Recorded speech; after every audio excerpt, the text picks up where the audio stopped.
주만나를 애독하시는 성도 여러분, 반갑습니다. 주만나는 주님이 우리에게 주시는 양식이며 주님과 만날 수 있는 거룩한 통로입니다.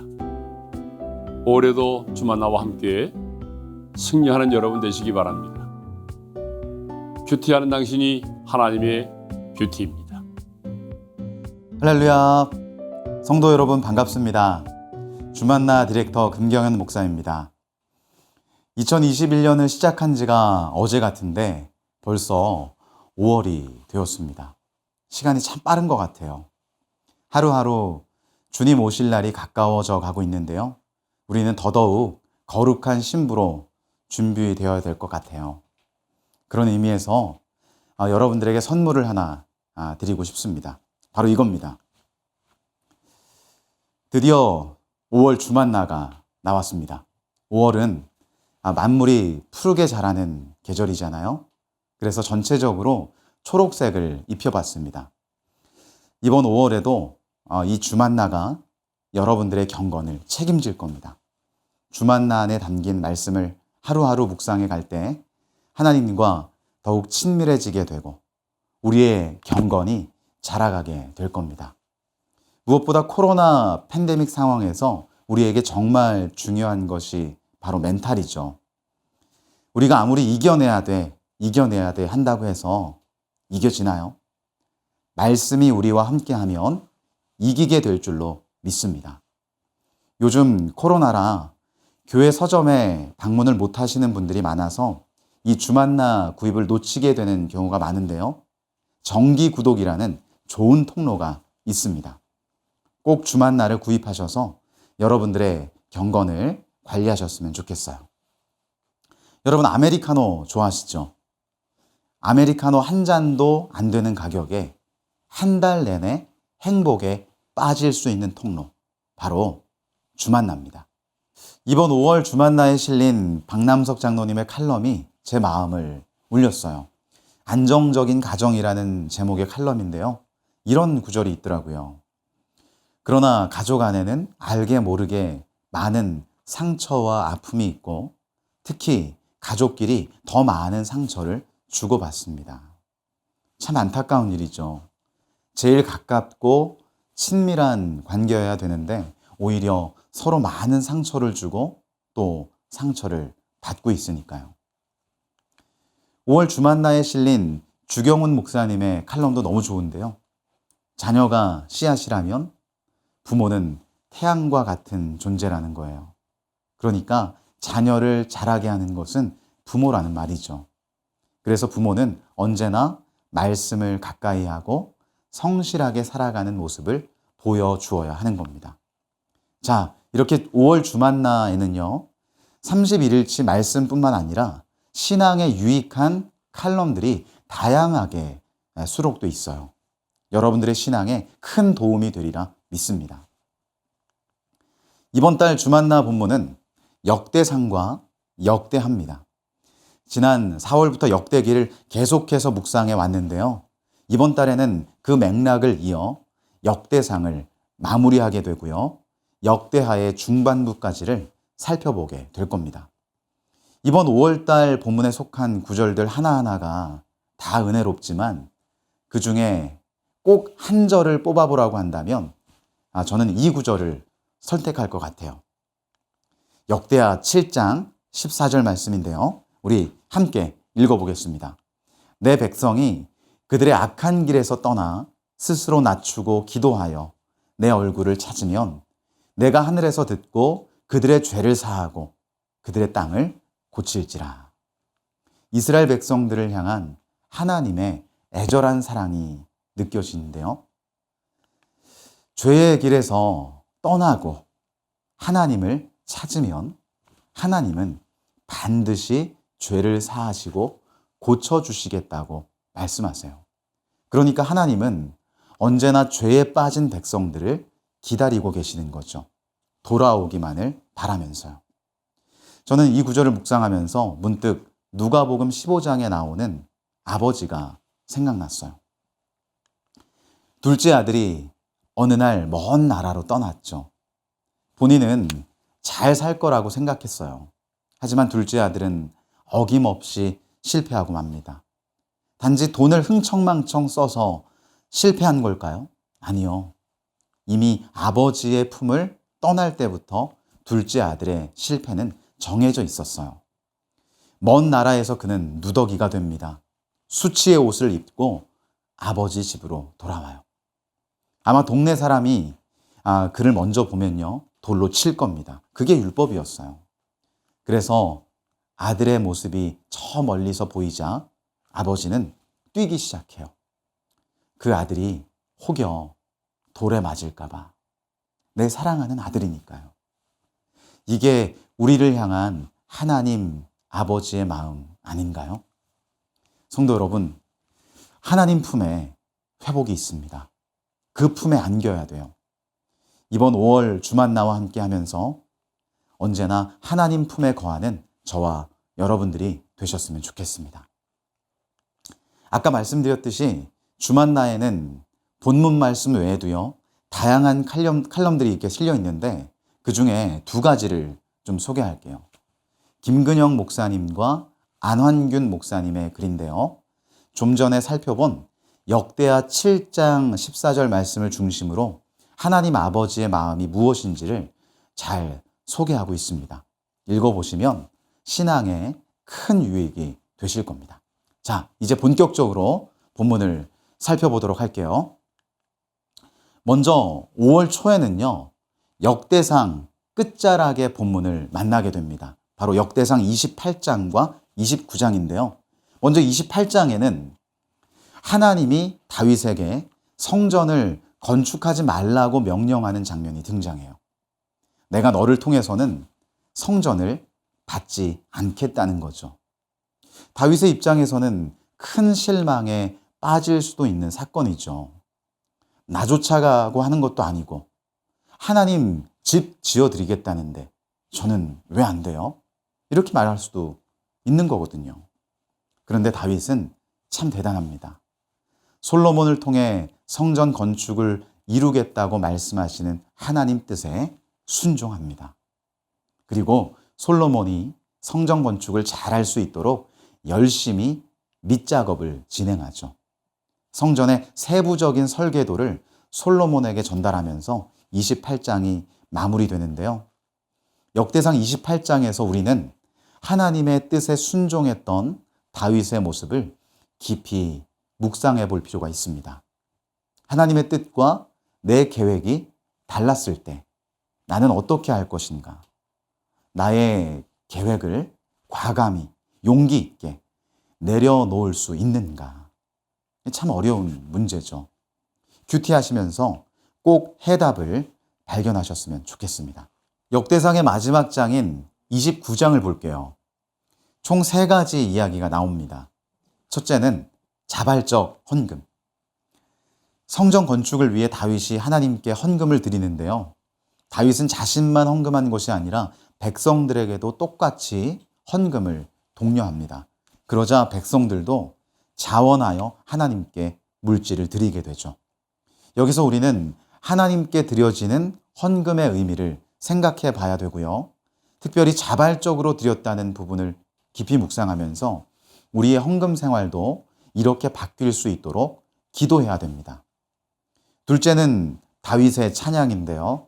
다윗은 여기서 모든 영광을 하나님께 돌리며 그분의 주권을 찬양합니다.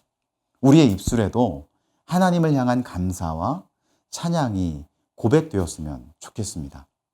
마지막 3번째로 다윗이 40년간 어떻게 통치해 왔는지를 개관하면서 역대상 29장이 마무리됩니다. 자, 이제 드디어 역대기의 후반부인 역대하를 만나게 되는데요. 이번 5월에는 역대하 18장까지를 살펴보게 됩니다. 먼저 역대하서에 대한 기본적인 정보를 잠깐 살펴봐야 되는데요. 역대하를 누가 썼을까요? 많은 학자들은 에스라가 썼을 것이라고 주장합니다. 사실 이런 주장에는 확실한 근거가 없어요.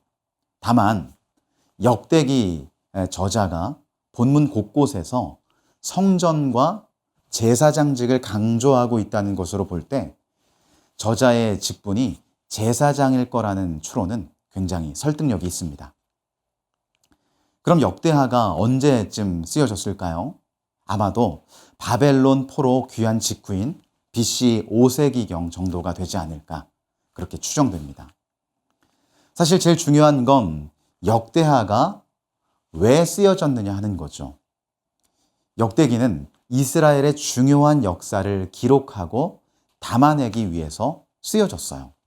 특별히 역대하에는 솔로몬의 통치에서부터 바벨론 포로기를 거쳐 예루살렘으로 귀환하는 그 장면까지 장구한 역사의 흐름이 담아져 있습니다.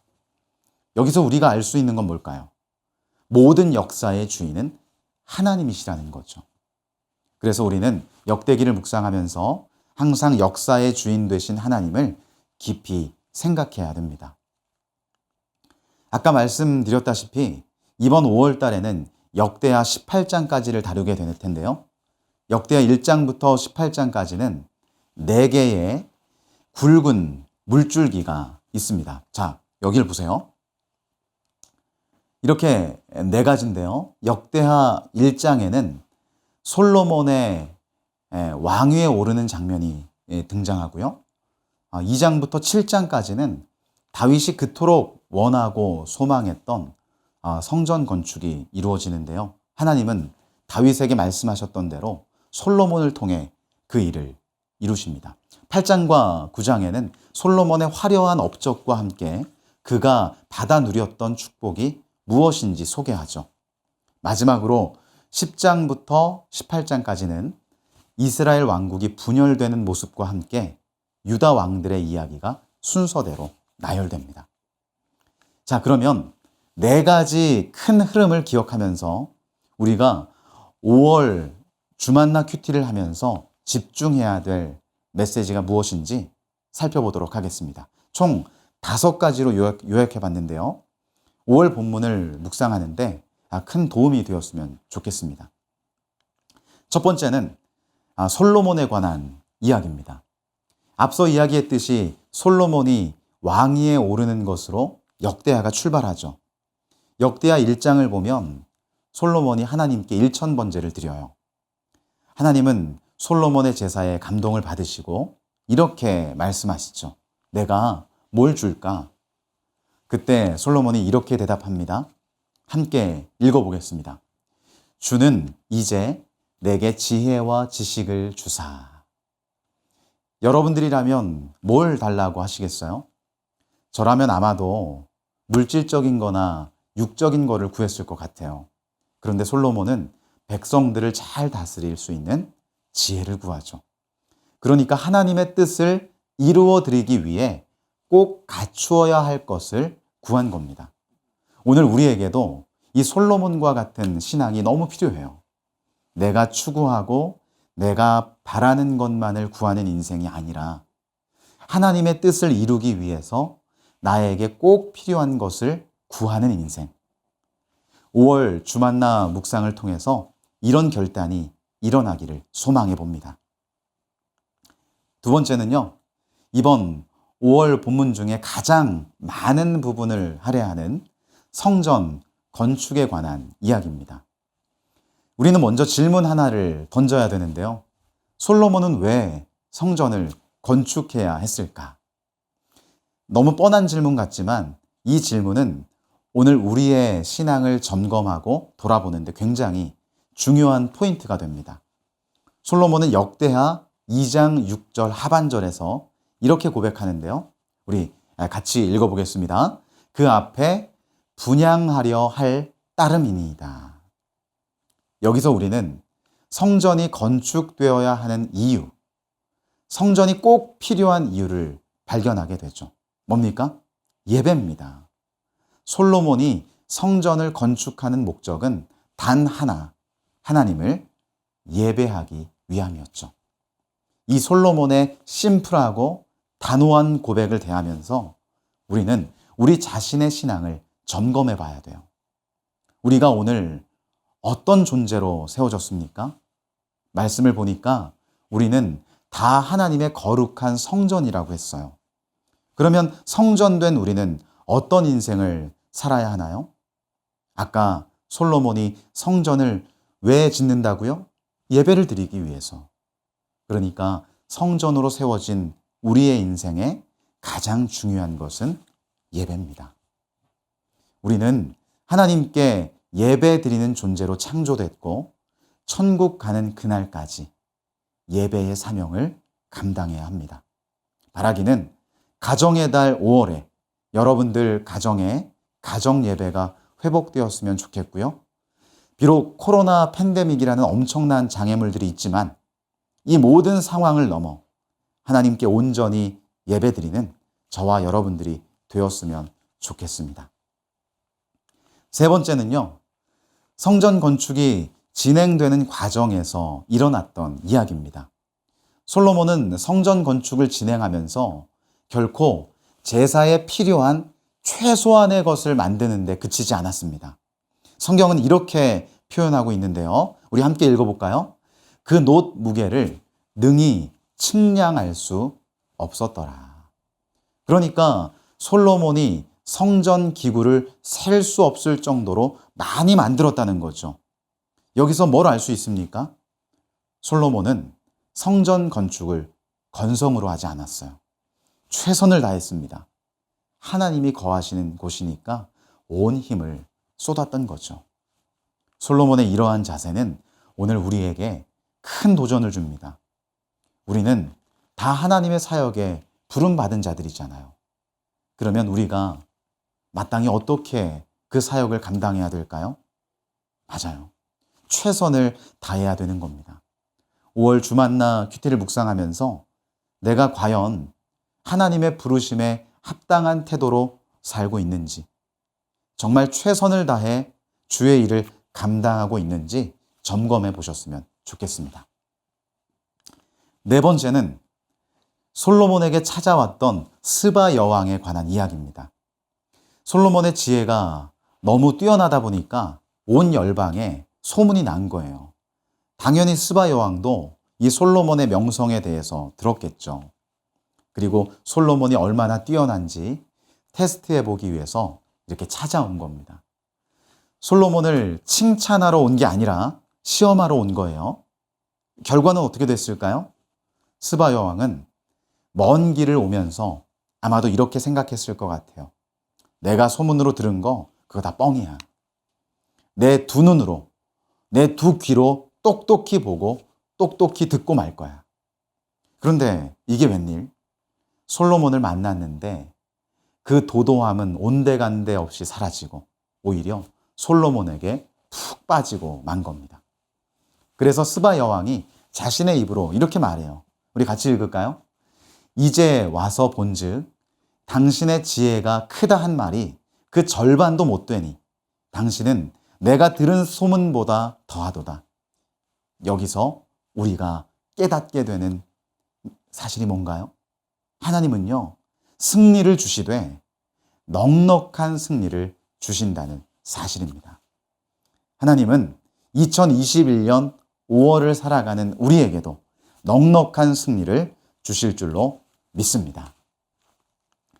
마지막으로 살펴볼 부분은 이스라엘 왕국의 분열에 관한 이야기인데요. 슬픈 이야기로 마무리를 해야 되는 게 좀 아쉽네요. 우리가 잘 알고 있듯이 이스라엘은 북쪽 이스라엘과 남쪽 유다로 갈라지게 되죠. 참 안타까운 역사입니다. 그럼 왜 이 안타까운 일이 일어나게 됐을까요? 오늘 제가 슬라이드에 적었듯이 분열은 하나님을 떠날 때 일어나는 현상입니다. 말씀을 같이 읽어볼까요? 르호보암이 원로들의 가르침을 버리고 솔로몬이 죽자 애굽으로 피해 있었던 여로보암이 돌아와요. 르호보암에게 찾아가서는 한 가지 제안을 합니다. 그동안 당신의 아버지 솔로몬이 백성들을 너무 힘들게 했는데 그 노역을 줄여주면 우리가 당신을 따르겠습니다. 이스라엘 왕이라면 이런 제안을 받았을 때 어떻게 해야 될까요? 응당 엎드려야죠, 하나님께. 그런데 르호보암은 하나님께 묻지 않고 사람의 의견에만 몰두하죠. 원로들에게 묻고 젊은 신하들에게 물어요. 결국 르호보암은 백성들을 긍휼히 여기라는 원로들의 가르침을 버리고 전갈채찍으로 다스리라는 젊은 신하들의 의견을 택하게 됩니다. 이러면서 이스라엘의 분열은 구체화되는 거예요. 자, 여기서 우리가 놓치지 말아야 될 것이 뭔가요? 하나님을 떠나면 안 된다는 사실이에요. 하나님의 백성은 하나님의 뜻 안에 있어야 합니다. 르호보암의 아버지였던 솔로몬의 그 인생 끝자락을 잘 보세요. 그가 하나님의 뜻 안에 있을 때는 승승장구했죠. 그런데 하나님을 떠났더니 어떻게 됐습니까? 솔로몬 때문에 나라가 나눠지게 된 거예요. 성도 여러분, 하나님의 뜻 가운데 거하십시오. 하나님의 품 안에서 떠나지 마세요. 거기를 떠나는 순간 우리의 인생에는 핍절의 역사가 시작되는 겁니다. 주만나 묵상을 통해 5월을 걸어가야 되는 여러분들 모두에게 분열과 핍절이 아닌 연합과 풍족함의 축복이 있기를 주님의 이름으로 간절히 축원합니다. 다 함께 기도하시겠습니다. 하나님 아버지 감사합니다. 주만나 5월 큐티를 우리의 손에 들 수 있도록 우리에게 은혜 주시니 감사합니다. 5월 한 달 동안 우리의 가정에 복의 복을 내려주시고 특별히 부부 간에 부모와 자녀 간에 온전한 사랑이 회복되게 하여 주시옵소서. 특별히 5월달 역대상 끝자락과 또 역대하 중반부까지 우리가 함께 묵상하며 나아갈 때 우리의 가슴 속에 깊은 깨달음이 있게 되기를 원합니다. 하나님께서 말씀을 통해 우리를 채찍질하실 때 우리가 그 말씀에 순종하여 하나님 앞에 나아가는 귀한 일꾼들, 귀한 자녀들 되게 하여 주시옵소서. 5월 한 달 동안도 우리의 인생을 하나님의 오른팔로 붙잡아 주실 줄 믿사오며 예수님의 이름으로 기도합니다. 아멘.